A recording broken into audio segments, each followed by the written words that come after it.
C'est une révolte. Non, sire. C'est une révolution. Officier, faites présenter les armes au consul de la République. Vive l'empereur! Vive l'empereur! Bonaparte! Compagnie! En avant! Les hommes naissent et demeurent, libres et égaux en droit.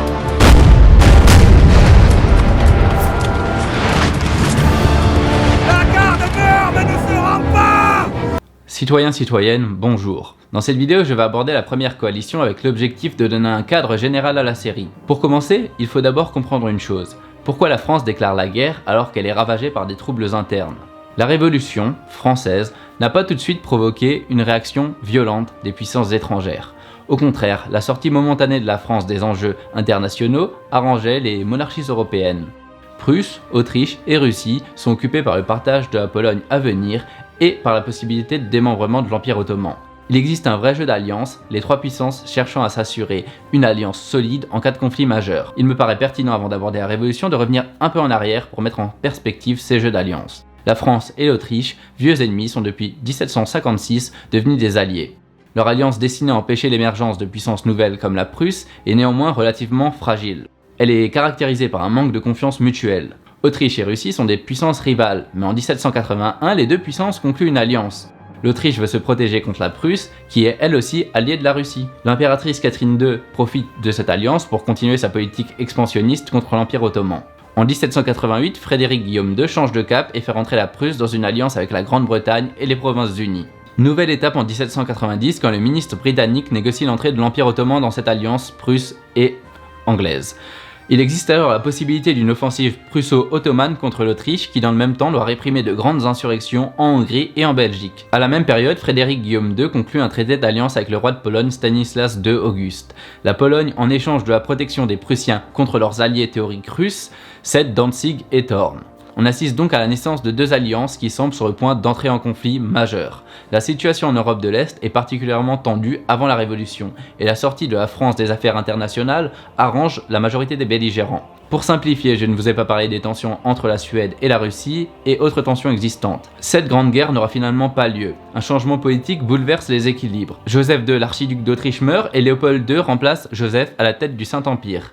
Il opère un retournement stratégique et s'efforce de restaurer les bonnes relations entre l'Autriche et la Prusse. En juillet 1790, il signe la convention de Reichenbach qui pacifie les relations entre les deux pays. Il peut ensuite se concentrer pour mettre fin à la guerre contre l'Empire ottoman. Léopold II a en 1791 restauré l'ordre dans ces domaines. La Russie met fin en 1792 à ses guerres contre l'Empire ottoman et la Suède pour se concentrer sur la question polonaise. Il est donc facile de comprendre que la Révolution française, qui ne remettait pas fondamentalement en cause le principe monarchique, n'a que, dans un premier temps, provoqué peu de remous dans les autres monarchies européennes. En mai 1790, la Constituante publie un décret à destination des puissances étrangères, citant que la nation française renonce à entreprendre aucune guerre dans la vue de faire des conquêtes et n'emploierait jamais ses forces contre la liberté d'aucun peuple. Il ne faut pas attendre longtemps pour commencer à voir apparaître un autre discours révolutionnaire. L'événement qui inquiète est bien sûr l'arrestation de Louis XVI à Varennes en juin. La réaction est rapide. Léopold II rencontre Frédéric Guillaume II en août et débute des négociations en vue d'une alliance contre la France.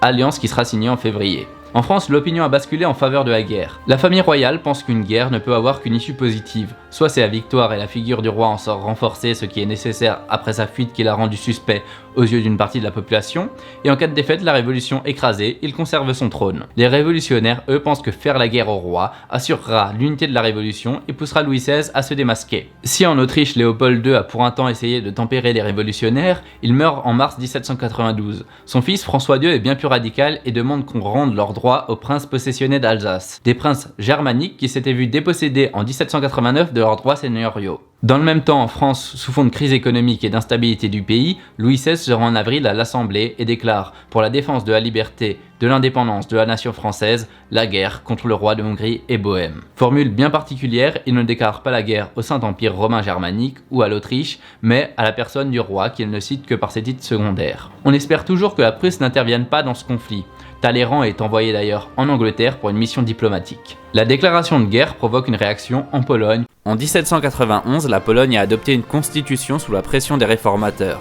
La constitution prévoit de réorganiser l'État polonais, de renforcer le pouvoir exécutif et surtout de doter la Pologne d'une armée capable de protéger le pays.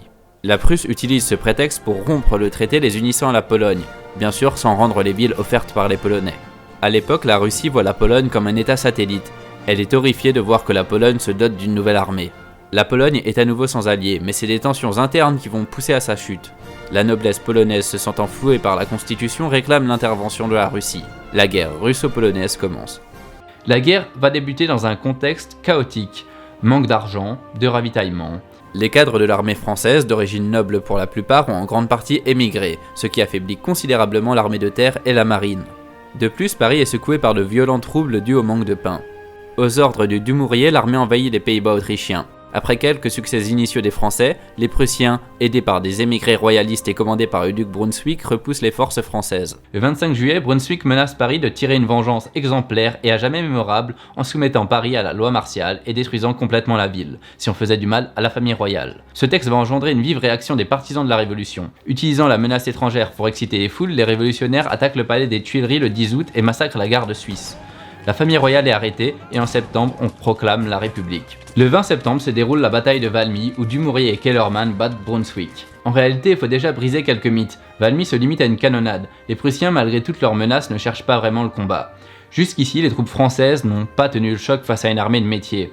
Brunswick, lui, ne désire pas vraiment perdre ses hommes dans cette opération. Il avait d'ailleurs déjà tenté d'arrêter son armée à Verdun, mais la forteresse s'était rendue sans qu'on lui demande, ce qui l'a forcé à avancer au risque d'être humilié. Quand il voit qu'il doit mener une vraie bataille à Valmy contre une armée organisée, avec des troupes atteintes par la dysenterie, il se retire. Les républicains vont faire de Valmy un élément majeur de leur propagande. Pris dans leur élan, les Français reprennent l'offensive. La Savoie et Nice sont occupés. Dumouriez fait son retour aux Pays-Bas où il remporte une grande victoire sur les Autrichiens à Jemmapes.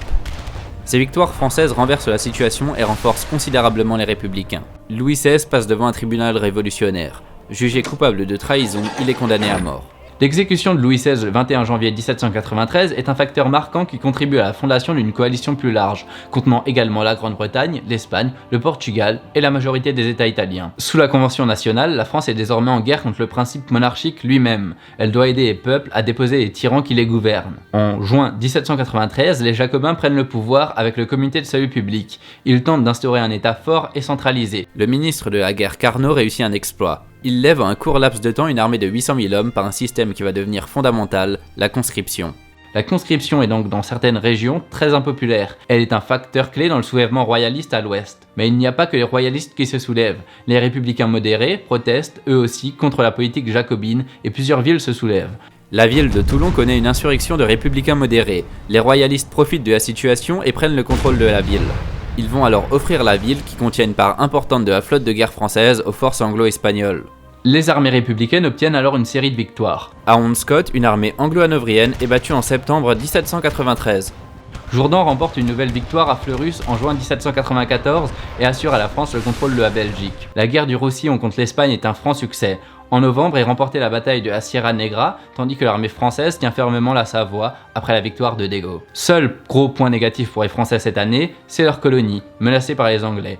La Martinique, Saint-Domingue, les Anglais vont occuper une part importante des colonies françaises en Amérique et vont même aller jusqu'à débarquer en Corse. Les succès militaires n'empêchent pas les Jacobins, jugés trop radicaux, d'être renversés. Le Directoire plus modéré prend le contrôle du pays. Le conflit n'est plus tellement destiné à libérer les peuples du joug des tyrans, mais à imposer une conception nouvelle et importante, les frontières naturelles de la France. La Prusse veut se concentrer sur la partition de la Pologne et négocier la paix.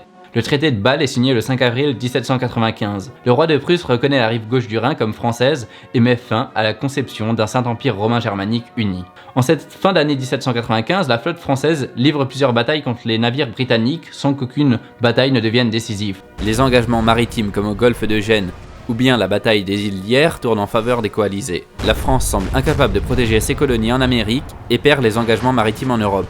L'Espagne ayant enchaîné les défaites demande la paix à la France. Les navires de commerce espagnols deviennent la cible des Anglais. L'Espagne opère donc un retournement d'alliance avec le traité de San Ildefonso, et la monarchie espagnole s'allie à la République française, ce qui peut sembler peu naturel. Les Français ont donc réussi à obtenir une série de victoires qui a sauvé la République. La Prusse, l'Espagne se sont retirés du conflit, mais la guerre est loin d'être terminée. Le front principal est désormais le front allemand. L'armée sambre-et-meuse de Jourdan et l'armée du Rhin et Moselle de Moreau sont les deux armées principales et comptent approximativement 80 000 hommes chacune. En mars est nommé Napoléon Bonaparte à la tête de l'armée d'Italie. L'avenir est en marche. J'espère que cette vidéo vous aura aidé à comprendre la première coalition de la déclaration de la guerre à la campagne d'Italie. J'ai laissé de côté l'essentiel des questions politiques pour me concentrer dans cette vidéo sur l'histoire militaire de la première coalition. Néanmoins, les conflits intérieurs sont tout aussi intéressants, complexes et importants que les conflits extérieurs. Je compte également produire une vidéo d'histoire politique de la Révolution jusqu'au Directoire qui devrait arriver rapidement. Sur ce, j'espère que vous avez apprécié cette vidéo. N'hésitez pas à commenter, à partager. Je vous souhaite une très bonne journée à tous, à toutes, citoyens, citoyennes. Au revoir.